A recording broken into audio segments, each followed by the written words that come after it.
Maintenant, avec cette structure qui a été mise en place au sein du CHU, la procédure est simplifiée pour les enfants. À savoir qu'à partir du moment où il y a connaissance d'un fait délictuel, le début commence pareil, c'est-à-dire que les parents sont conviés au commissariat et ils sont entendus de façon individuelle, mais hors la présence des enfants. Donc les enfants n'ont pas besoin de venir au sein du service. L'enfant est ensuite convoqué à une date précise avec ses parents au sein de l'hôpital. Un enfant vient à la PAPED, la permanence d'accueil pédiatrique de l'enfant en danger, pour avoir un accueil à la fois médical et soignant et voir les enquêteurs. La salle d'attente pour la PAPED n'est plus du tout avec la salle d'attente générale, c'est une salle d'attente à part. Donc ils ont une salle d'attente qui est dédiée, qui est toute près de la salle d'audition. Les gens qu'ils vont rencontrer ne sont que les gens qui vont s'occuper de cette histoire et qui vont les accompagner. Je vais appeler l'infirmière et l'infirmière elle va venir vous accueillir. Quand il arrive, il est accueilli avec sa famille, avec les accompagnants, par une infirmière qui est une infirmière puéricultrice. Pour nous, l'infirmière et la puéricultrice, c'est le fil rouge du séjour de l'enfant dans notre service. J'accueille les enfants et leurs familles au niveau de la PAPED avant leur audition, donc je vais les chercher en salle d'attente. Je les emmène après au niveau de la salle d'audition. Je leur présente la salle d'audition en leur disant qu'ils vont être entendus par un enquêteur et que l'audition se fera seule avec un des enquêteurs dans la salle.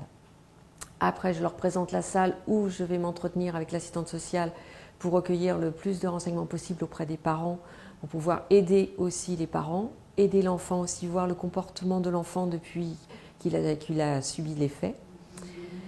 Et donc il y a une discussion qui s'instaure entre l'assistante sociale, les parents et moi. Nous, au niveau police, nous intervenons et nous procédons à l'audition de l'enfant, pendant que les parents sont dans une autre pièce avec l'infirmier et une assistante sociale du CHU. Pour l'audition de l'enfant à la PAPED, on se présente d'abord en présence de ses parents.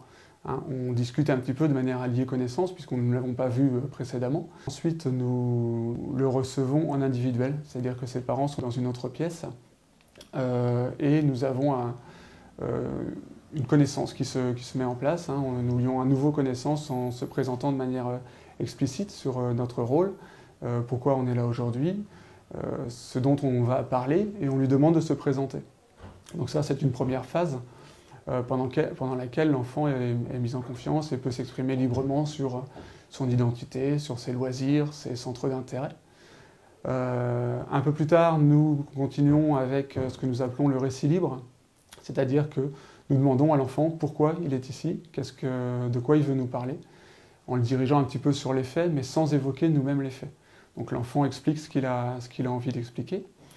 Une fois qu'il a terminé, donc nous continuons avec ce que nous appelons le récit dirigé, c'est-à-dire que nous posons quelques questions très larges, très ouvertes, de manière à ne pas influencer l'enfant dans ses déclarations.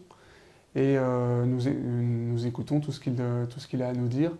Et en dernière phase, le questionnement, c'est-à-dire que nous, au niveau de la justice, on a besoin de certaines questions très précises qui n'ont pas forcément été évoquées précédemment.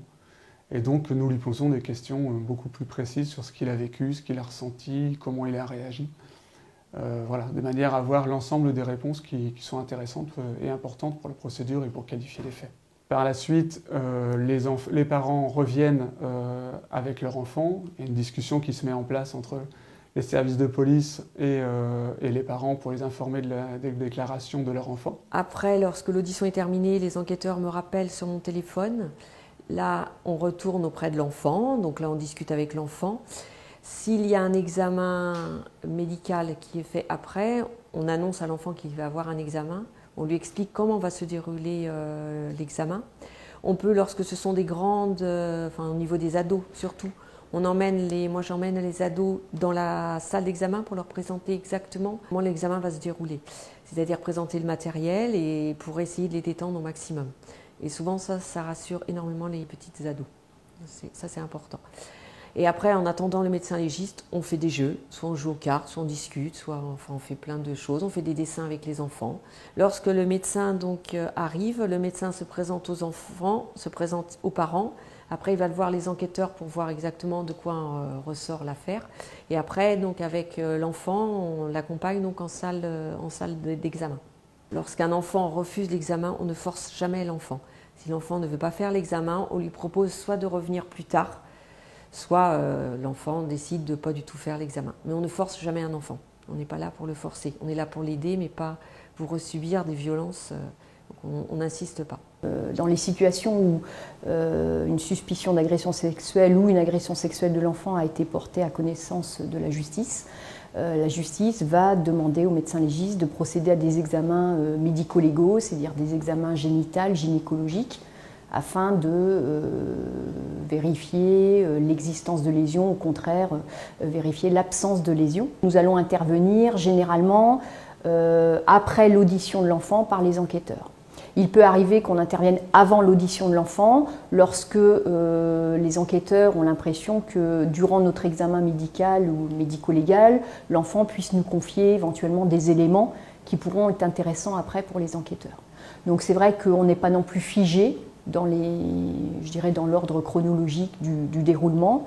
Je travaille avec une équipe d'infirmières qui est là pour accueillir l'enfant, lui présenter le déroulement de la demi-journée, parce que ça dure approximativement 2 à 3 heures pour un enfant. Mon rôle avec l'enfant, c'est de s'assurer comment il va et comment sa famille autour de lui prend en charge cet événement. C'est de pouvoir évaluer quelles sont les ressources de cet enfant une fois qu'il va partir de la PAPED, de pouvoir penser un peu à l'avenir.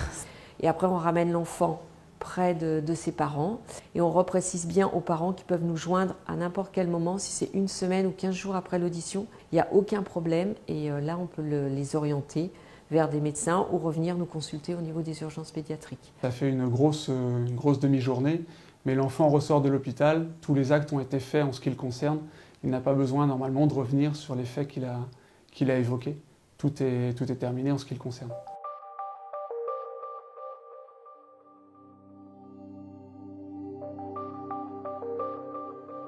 Nous avons une obligation d'entendre les enfants et de les filmer. Ça, c'est une obligation légale. Donc à notre niveau, nous avons la chance d'avoir la PAPED qui nous facilite beaucoup les choses, puisque c'est une salle adaptée, beaucoup plus adaptée qu'un commissariat, beaucoup plus calme. Ici, il y a les 2 enquêteurs, l'un qui est ici, qui gère, qui regarde, qui écoute. Il va gérer un petit peu pour voir si tout est bien dans les règles. Il regarde si techniquement il n'y a pas de souci. Et puis, il y a la possibilité pour l'enquêteur qui est ici de communiquer avec son collègue qui, lui, discute avec l'enfant pour lui demander des précisions. Il peut, par ce micro, il va lui proposer, dire tu peux demander telle ou telle précision, demande-lui si, qu'est-ce qui s'est passé, reformule ta question, etc. Et ça, ils ont l'enquêteur qui est de l'autre côté de la glace Santin, il a une oreillette qui lui permet comme ça d'avoir cette communication avec son collègue. L'enregistrement est toujours fait avec 2 DVD. Ces DVD sont pour la justice, il y en a un qui part pour le parquet au procureur de la République, et le deuxième qui est gardé par les enquêteurs. On peut aller voir par là. Donc ici, vous avez, quand l'enfant arrive, il va choisir un siège, il prend celui qu'il veut. Donc quand l'enfant a trouvé sa place, la caméra que vous voyez qui est au mur va se centrer sur lui. L'enfant sait qu'il y a une caméra. Donc on lui explique pourquoi elle est là et à quoi elle sert. Il va voir même dans l'autre pièce le retour de cette caméra. L'oreillette que l'enquêteur peut prendre, il peut la prendre ici. Ils communiquent entre eux par cette oreillette-là. Alors l'enfant sait parfaitement, lui, qu'il y a une glace Santin, il sait qu'il y a un enquêteur de l'autre côté. Il n'y a rien qui est caché à cet enfant-là. L'enfant, il rentre directement par la porte qui est ici, il traverse la cabine technique. Habituellement, une fois que l'audition a commencé, l'enfant oublie très vite le côté technique et il part dans son histoire. Et puis les enquêteurs savent aussi très bien le capter pour ça. Pour l'enregistrement proprement parler de la parole de l'enfant, il n'y a pas de micro ici, ils sont plafonniers. Il y a 4 micros qui sont au plafond et qui vont permettre l'enregistrement sonore de l'audition de l'enfant. Ces jeux, ils sont avant tout pour mettre l'enfant en confiance. Il peut arriver aussi que les enquêteurs se servent des jouets pour pouvoir recueillir un peu sa parole. Donc ces jeux peuvent servir aussi à ça, mais très vite on essaie de les oublier. Par contre, il peut utiliser la maison que vous voyez ici, qui est une maison avec des petites poupées, tout un aménagement. Donc l'enfant peut comme ça très bien montrer ce qu'il a pu vivre. Ces poupées-là sont là parce qu'elles sont sexuées. Et donc ça permet comme ça à l'enfant de matérialiser un petit peu plus ce qui a pu se passer. Quand ce sont des adolescents, il y a peu de jeu. L'adolescent, il va être plutôt là, sur son siège. C'est pas tout à fait la même approche. Donc cette salle de confrontation indirecte permet de mettre dans une pièce le mis en cause et l'enquêteur, et dans une seconde pièce, la victime, ce qui permet d'éviter au maximum le traumatisme qui pourrait être créé par le fait de se retrouver pour l'enfant dans la même pièce que son agresseur. Enfin, 3 images qui apparaissent. La première, celle de gauche, montre l'enfant qui se retrouve dans un autre bureau. La deuxième image qui se trouve à l'écran, celle de droite, montre le mis en cause qui se trouve en face de moi.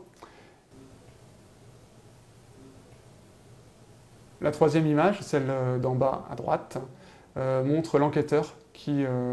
C'est une image qui est diffusée dans le bureau d'à côté.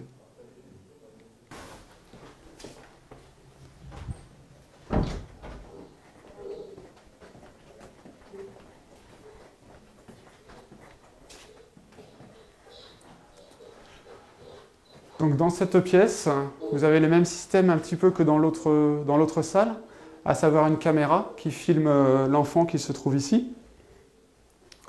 Et au niveau de l'écran, nous avons ce côté gauche qui représente le mis en cause, ce côté droit qui représente la victime qui se trouve ici, et en aparté ici, l'enquêteur qui pose les questions. Et par un système de retour de son, les personnes s'entendent mutuellement d'un côté comme de l'autre.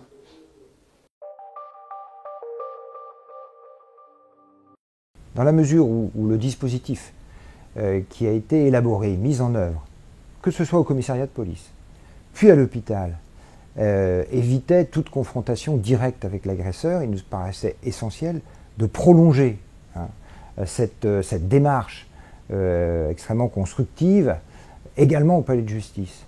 Et pour la prolonger au palais de justice, la salle d'audition protégée